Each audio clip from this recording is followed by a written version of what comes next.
Rencana pemerintah Provinsi Lampung yang bakal melarang pengendara kendaraan penunggak pajak mengisi BBM di SPBU menjadi polemik.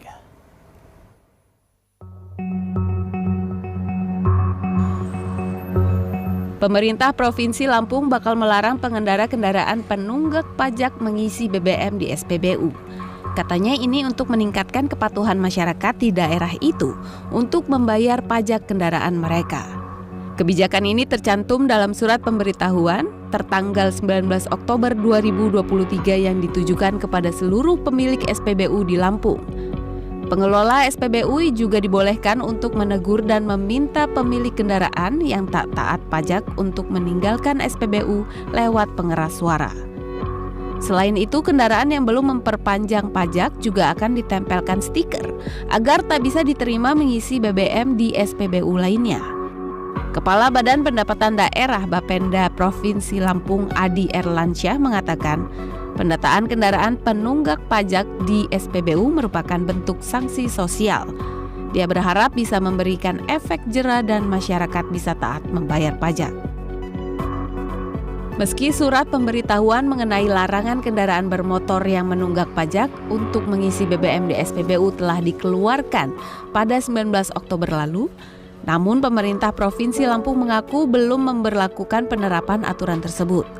Masyarakat Lampung mengaku keberatan dengan aturan tersebut. Rencana penerapan kebijakan itu ditolak masyarakat karena dianggap tak berpihak pada masyarakat kecil yang belum mampu melunasi pajak kendaraannya. Kini rencana penerapan aturan tersebut menjadi polemik di Provinsi Ujung Timur Pulau Sumatera tersebut. Tim Liputan, B-Universe. Pemerintah Provinsi Lampung bakal melarang pengendara penunggak pajak mengisi bahan bakar minyak BBM di SPBU. Pemilik kendaraan juga bakal diumumkan dengan menggunakan toa.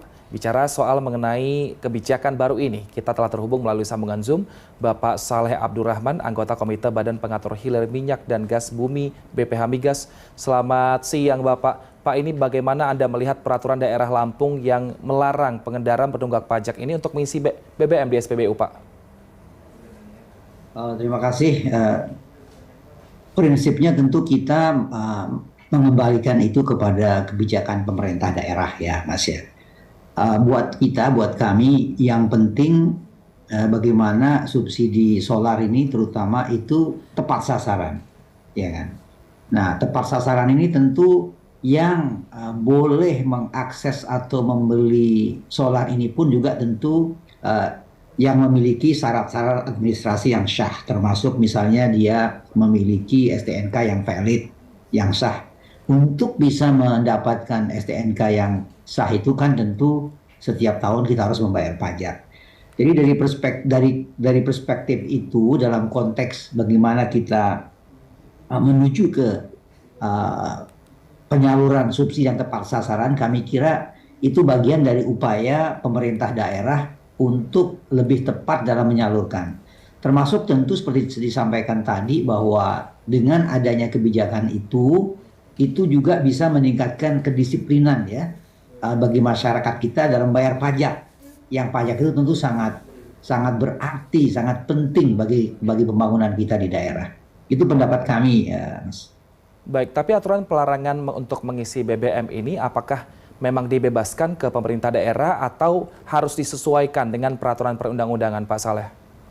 Kami menerbitkan satu PRK, Peraturan Kepala BPH Migas itu yang mengatur tentang berapa penyaluran BBM per hari. Misalnya untuk kendaraan pribadi perorangan itu 40 misalnya kan, atau 60 liter per hari. Kemudian yang untuk roda 6 ke atas itu 200 liter per hari. Nah, beberapa Pemda itu melakukan aturan volume harian yang lebih ketat. Ya kan? Misalnya yang saya tahu tuh misalnya Pemda Bangka Belitung. Ya kan? Untuk kendaraan pribadi itu 20 liter misalnya kan. Sedangkan untuk kendaraan roda 6 itu dia sekitar 130 atau 120 liter. Pemda Sumbar juga begitu.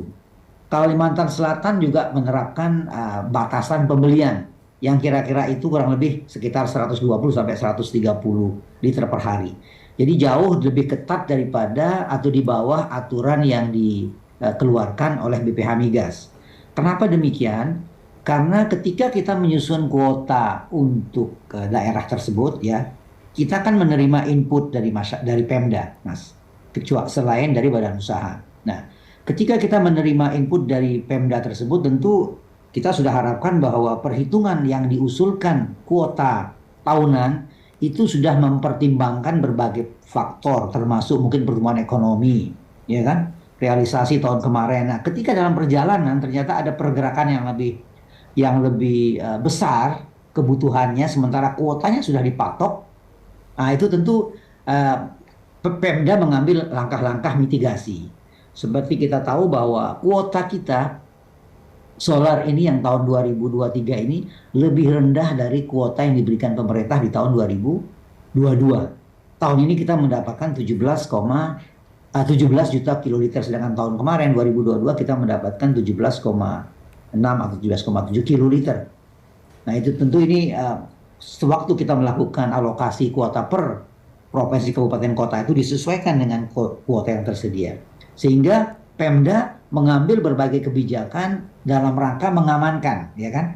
Mengamankan alokasi kuotanya hingga akhir tahun. Itu Mas yang bisa kita sampaikan.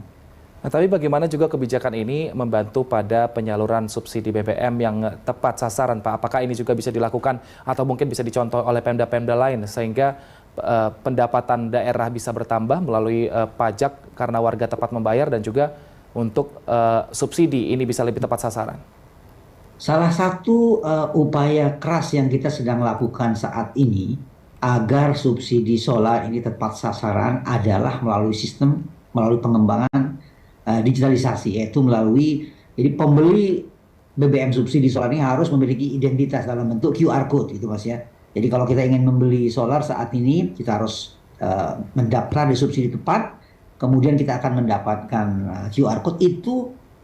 QR code itulah yang bisa kita gunakan untuk membeli solar, sehingga ini menuju ke subsidi yang lebih tertutup, ya kan? Kan subsidi ideal itu adalah subsidi tertutup, jadi target konsumennya itu jelas. Nah, melalui sistem QR code ini, di mana data di situ ada, NIK-nya, nopol kendaraannya, STNK-nya, itu sudah tercatat. Nah, ke depan verifikasi tindak lanjut yang kita akan lakukan itu kita akan verifikasi, termasuk dalam konteks apakah konsumen-konsumen kita ini atau yang mendaftar QR code ini pajaknya masih aktif, ya kan?